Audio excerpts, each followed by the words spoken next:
Our suburb. We are the Badgers. My name is Moritz.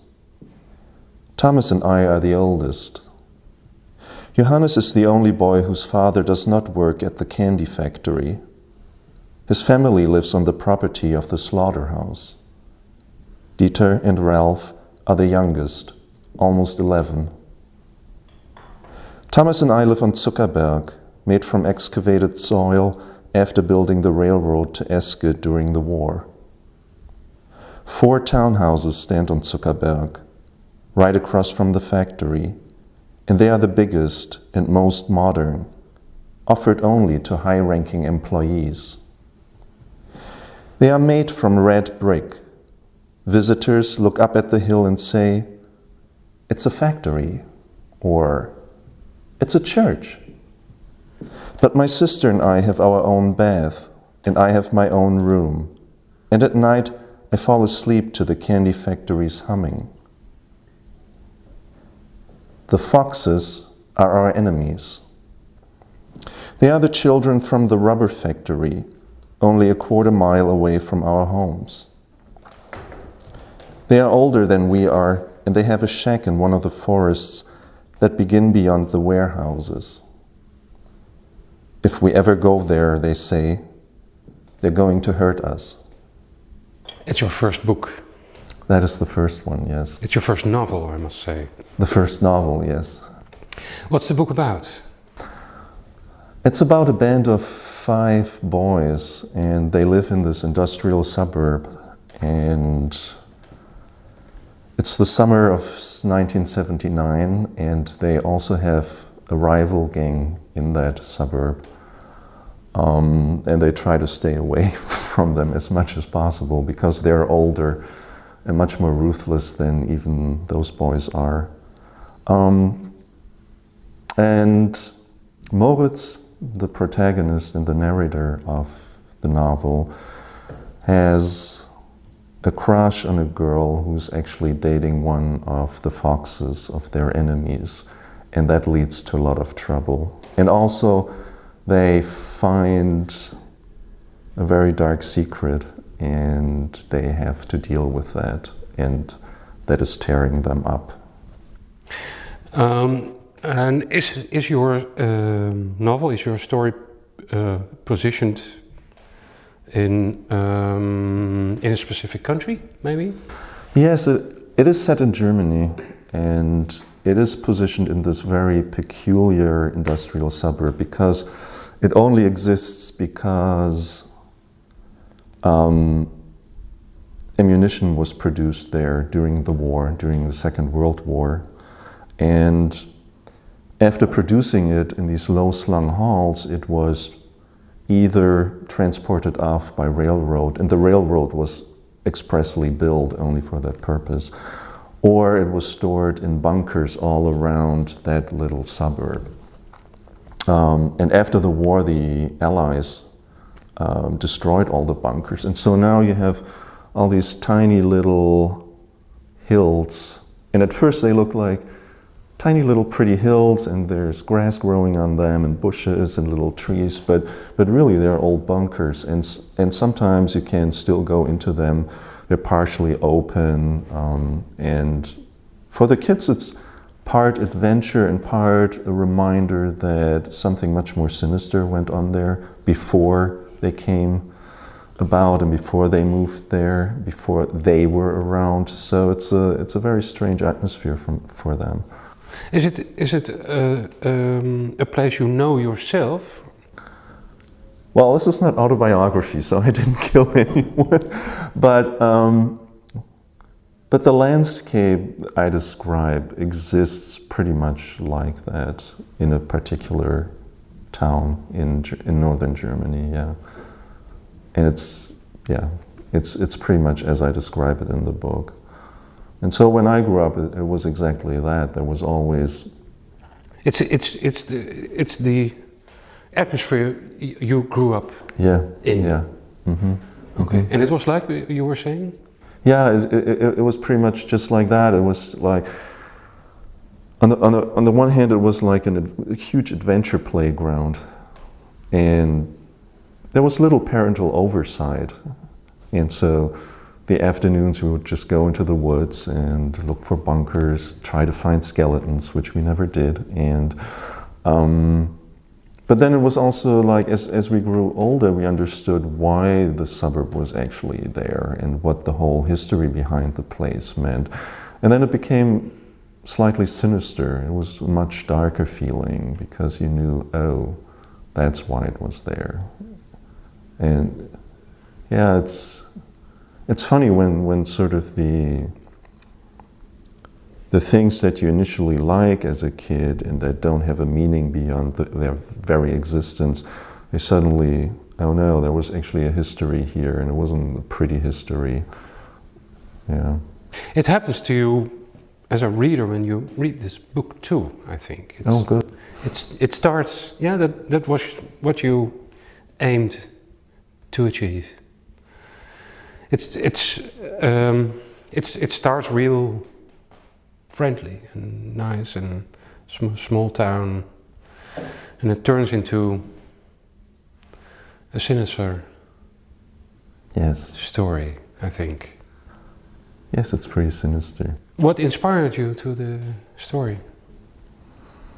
When I grew up as a kid, I always felt that my whole life was very fragile. And your life was fragile? Yeah, the life of the whole community, of the village. family, of the town. It was this strange place there where people lived, they had their lives, they tried to live their lives very straight and have their little gardens.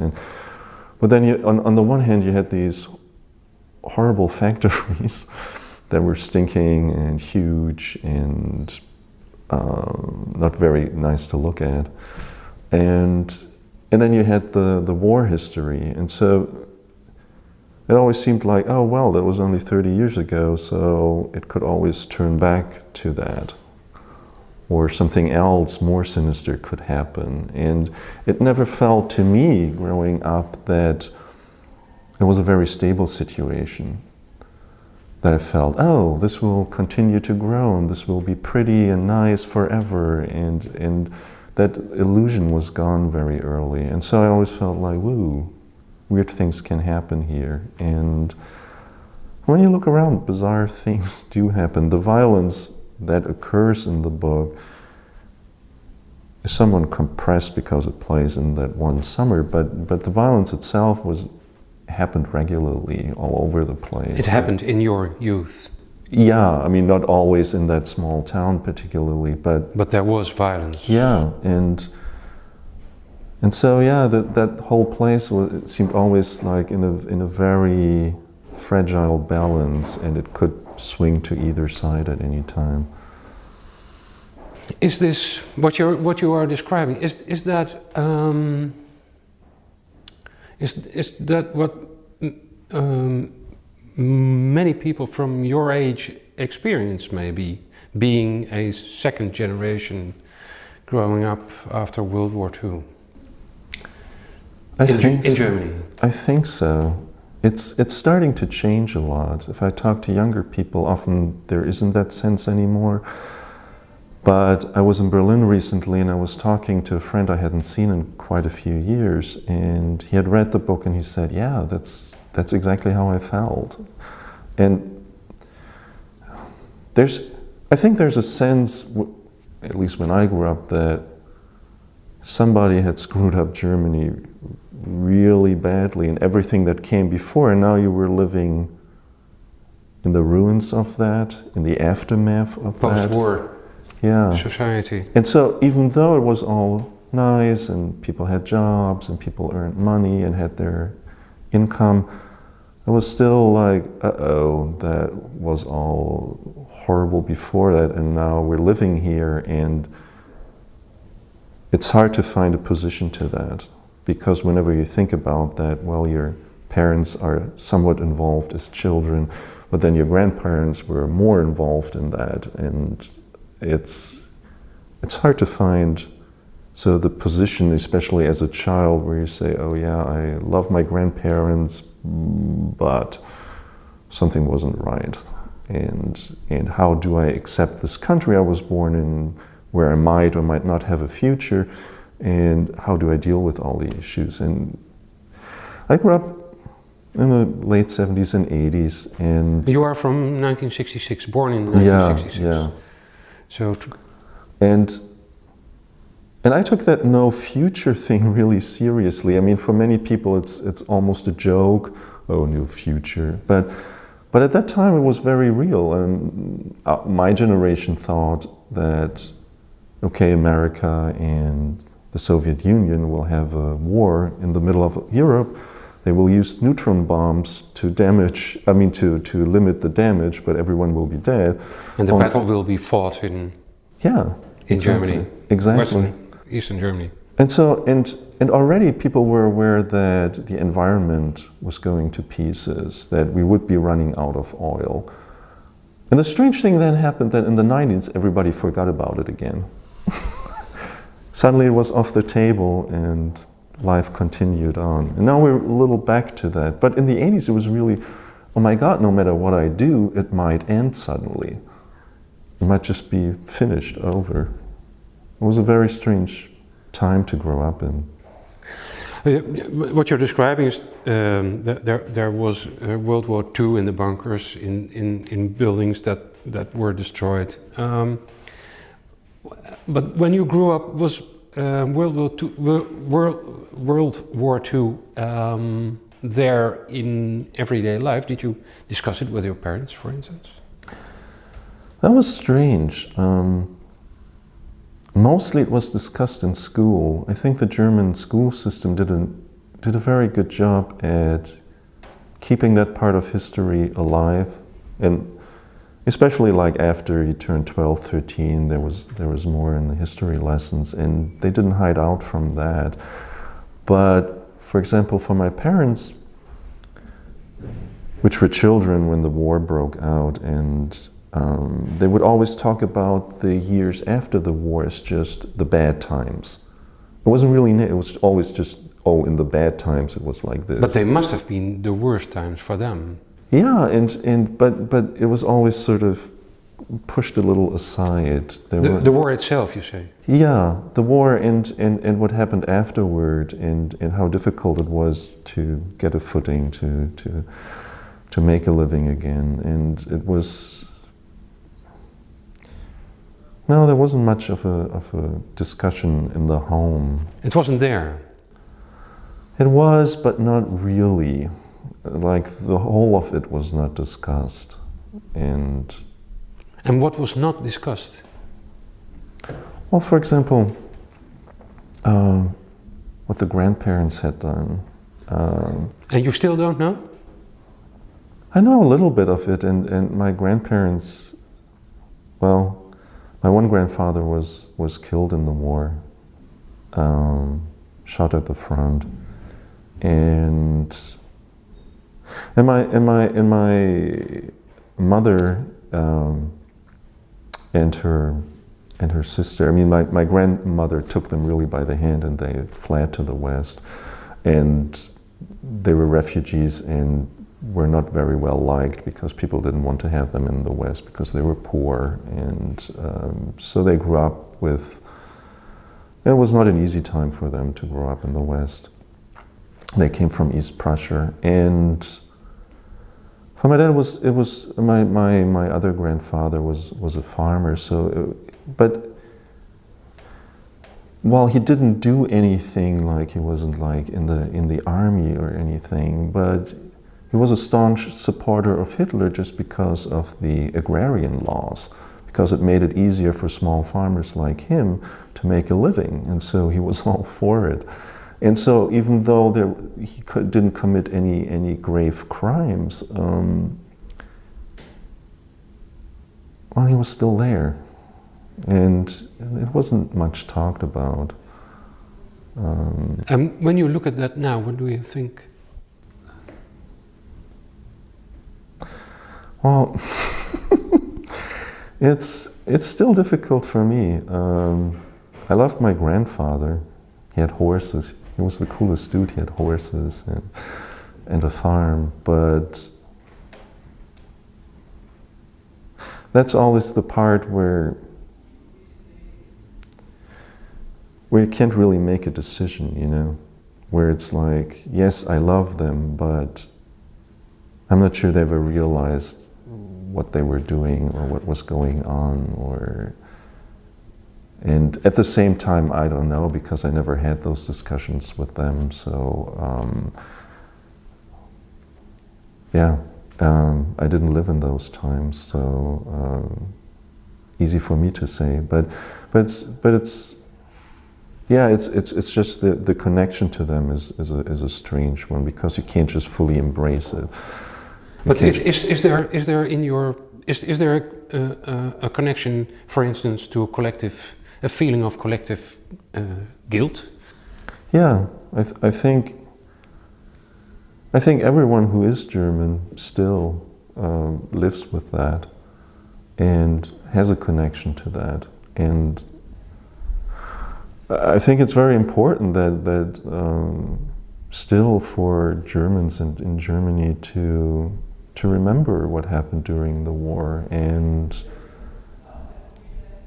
to help try to keep the memory intact, and say, okay, like we can't just say, oh, it's over, no, let's forget it, but to say, no, that's who we were, and we can't explain it, we don't have any excuse for that, but this is what happened. I read your book as a story that says nothing is, in reality, is what it seems. Yeah. Is that true? Well, to a large degree, yes. I distrust every surface. In this context, I mean. In this context, yeah. And while in this book, the war is really a backdrop.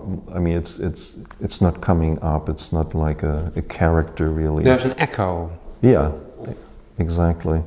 But what happens in families, the neglect, abuse, the hypocrisy in families, that is still there. And that's, I think, also carried down and links somewhat up with the war, of trying to suppress things that people deem ugly, or things they don't want to show, but they show it only not to the outside. On the outside they're all totally straight and narrow, and then they go home and all tiny little weird things happen, and they allow themselves to act in stupid and destructive ways. Yes, that's, for me, that was a very important element of the book, that there's this nice outside world of nice streets and cleaned houses and well-painted porches. But when you look at the inside, there's the most cruelest of family life you can think of. Yeah. And in your view, explained from this wartime period, a heritage. Yeah, I mean, the thing is, I think much goes wrong in families. I think families are strange units. They're the most intimate unit you will ever have, where everything, you say mother and you know exactly what that means. You say father, brother, and it's like sort of a constellation, like our solar system. Every planet has its position, and so it's a very tight-knit group. Yet often there's always an undercurrent of abuse, of not letting the other grow, of holding back, of sort of little blind spots. Sometimes they're not even meant maliciously, but they happen anyway. And other times, as has well been documented in the press, it's very obvious and very cruel abuse. Just for an example, probably everybody remembers the case of the Austrian man who held his daughter captive in his basement and had fathered several children with her. And on the outside it all looks perfect, but on the inside it's not. And this is, of course, an extreme example, but yeah. Are you opposing family life? I'm not opposing it. I'm just. I just think commenting on it. I just think that family life is often treated as an absolute value. It's great, family life, and we should have family values. But people, I think, often don't realize what that actually means, or imagine they want to have kids, but then later don't. And we're living in strange times where people don't need children anymore directly for anything. To survive. Yeah. It's not when like they grow older. Yeah. So kids are a hobby. Yeah, and that makes it even stranger because there's not the brutal need anymore. Okay, I need a son to run the farm. I need extra hands, extra income, and retirement money, of course. But there's like, oh, let's have them, and oh, aren't they cute? And then suddenly it's, oh, now they're still here, and what am I going to do with them? And they're going to stay. Yeah. Yeah. So it's a very strange situation, and I think a lot of people are not really aware of what that means to have children and being there for them, and I think also the knowledge is slowly getting lost because we're not growing up in large families anymore, so we're not around children constantly. So suddenly we're becoming dads and mothers, and we've never actually seen a little kid getting changed or... And you're saying we're not equipped for that. Yeah. And that explains brutality, violence. It doesn't explain it, but it adds layers to it. I think brutality against children was always there. That's sort of human history, but it becomes different now because they are not needed anymore. So they're becoming strange playthings. You are very popular in Germany, I think, as a writer. The book was very well received. Yeah. Is there an explanation for that? I don't know. I don't know, no. What did the German press say about the book? Well, I think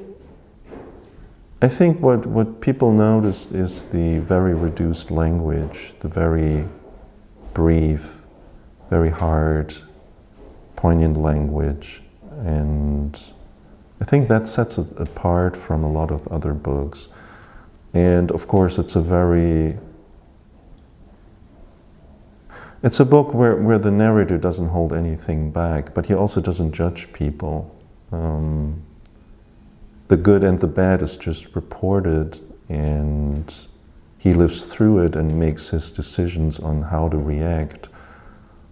And I think that might have struck a chord, that here's somebody who doesn't think about himself or his place in the universe a lot, but we can see him acting and we see him positioning himself and developing in the absence of a real moral code, developing his own code. Very crude, very brutal, and sometimes just silly, but he and his friends stick to that, and they stick it out, and when they have to do something unpleasant, which their code demands has to be done, they'll do it, even if it's at their own peril. And I think that's sort of like finding a moral compass where there is none. I think that may make it very interesting. But does that explain your popularity in Germany? I don't know. The need for a moral compass, or... I don't know if that explains it, but... Or the connection to World War II, or... I don't think it's that connection, but I think... Well, I mean, my generation is buying books now, and maybe people have seen themselves in in that story, but that would be a what guess. can they have seen in this story when they have seen themselves? Well, growing up in a time in which, well, growing up in general, I mean, growing up is never easy because you have to find who you are and you're wide open and everybody is putting their things into you and trying to influence and manipulate you. But it was a very peculiar time, I think, in Germany and the rest of the world to some degree too, but in Germany particularly because it had the baggage of the war. And so you didn't grow up and thinking, yay, Germany, great, we're awesome. You didn't have that. And so you grew up and you looked outside and you tried new things, but at the same time you were aware of what had happened. And as I said earlier, so it's a very fragile balance that is struck there between the new adventures and being held back by something that is much darker and not of your own doing. You left Germany, I think. Mm-hmm. How come? What happened? I took a cross-country trip to the States. When was that? In 92. 92. 92, and when I came back to Germany, I was like, I would like to live there for an extended period. And so I was trying to find a way to do that, and I got a scholarship to go to Buffalo, New York, and study literature there. And then I never came back.